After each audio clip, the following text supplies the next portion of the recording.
जब मैंने पोटेंसी के ऊपर एक वीडियो डाला, पोटेंसी पे काफ़ी सारे वीडियो हैं, तो सबसे डिस्प्यूटेड सब्जेक्ट हमारे होम्योपैथी में पोटेंसी सिलेक्शन है। रेमेडी सिलेक्शन के तो कुछ रूल हैं, पर पोटेंसी सिलेक्शन के रूल लोगों ने अपने अपने हिसाब से एक्सपीरियंस से बनाए हैं। तो ये सबसे डिस्प्यूटेबल मसला है। तो इस पे जितने भी मैं वीडियो डाल रहा हूँ उसमें क्योरीज बहुत सारी आती हैं। तो अभी जो वीडियो डाला था उसके बाद एक क्योरी आई है, thank you sir, but sir एक क्वेश्चन है कि बहुत सी रेमेडी की ड्यूरेशन ऑफ एक्शन मेंशन की गई है, जैसे विलियम बोरिक की मैट्रिया मेडिका में तो की गई है, मतलब ड्यूरेशन ऑफ एक्शन। तो क्या ये गलत हुआ सर?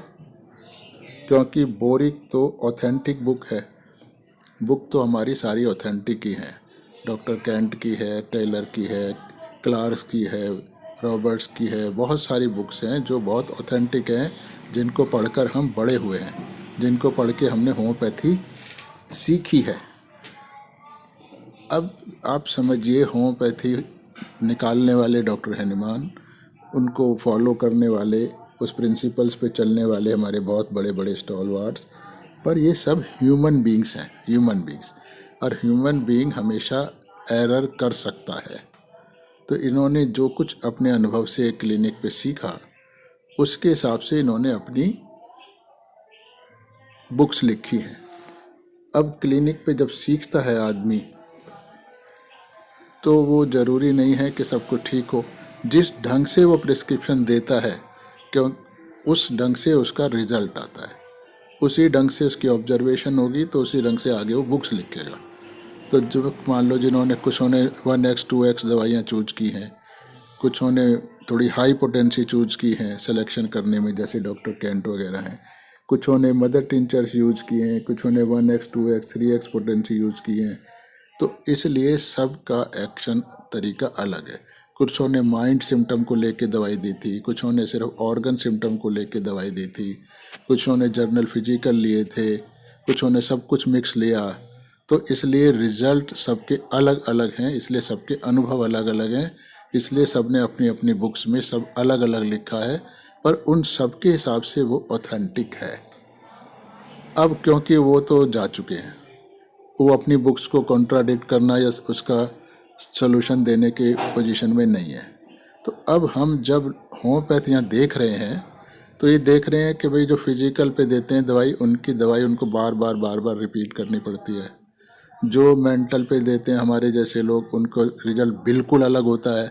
जैसे हमने देखा है, जो एक्कोनाइट और बेलाडोना सबसे कम समय तक काम करने वाली दवाई है। क्योंकि जब हम कॉलेज में थे तो हम कहते थे भाई इकोनाइट मीन्स एक ही रात तक काम करेगी, उसके बाद तो ये काम ही नहीं करेगी। तो इसका मतलब है duration of action is 24 hours maximum. यही हाल बेलाडोना का है, फेरमफॉस का है, बहुत सारी दवाइयाँ हैं, एलियम सीपा है, जिनको हम एक्यूट रेमेडी में काउंट करते हैं।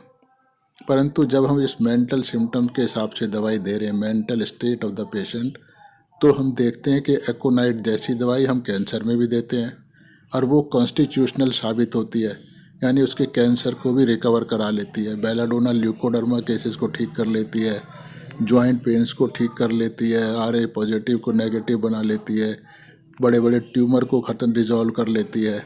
तो इसका मतलब है उन रिजल्ट सबका अलग अलग हो गया। तो वो कभी कभी तो एकोनाइट जैसी दवाई हम 6 महीने 8 महीने तक भी रिपीट नहीं करते हैं। तो इसलिए ड्यूरेशन ऑफ एक्शन जो बुक में दिया है वो टोटल फॉल्स है, उस पर डिपेंड नहीं किया जा सकता। फिर दूसरा आता है इनिमिकल है, फॉलो अप है, एंटीडोट है, ये भी लंबी लिस्ट है बहुत सारी बुक्स में। तो ये भी 100% गलत है, इनको डिपेंड नहीं कर सकते। होम्योपैथी का एक ही प्रिंसिपल है, आप जो उस वक्त पेशेंट की मेंटल स्टेट है, ख़ास तौर से मेंटल स्टेट, उस पर आप प्रिस्क्राइब करिए, तो वही दवाई कॉम्प्लीमेंट्री साबित होगी, वही दवाई एंटीडोट साबित होगी, वही दवाई फॉलो वेल साबित होगी। तो जो कुछ ज़रूरी होगी बॉडी के लिए वो सेम मेडिसिन करा लेगी। तो इसलिए ये इन सब पचड़ों में मत पड़िए एक ही तरीके करिए, पेशेंट की प्रेजेंट मेंटल स्टेट के अकॉर्डिंगली मेडिसिन का सिलेक्शन करिए, मरीज को दे दीजिए। सूटेबल पोटेंसी में जो रिजल्ट आएगा वो पेशेंट के लिए फेवरेबल होगा। ये सबसे अच्छा तरीका है इस डिस्प्यूट को हटाने के लिए। पोटेंसी चाहे आप 30 यूज़ करें चाहे CM यूज़ करें, बहुत ज़्यादा फ़र्क इन बातों से नहीं पड़ेगा। आपकी दवाई का सिलेक्शन सही होना चाहिए। धन्यवाद।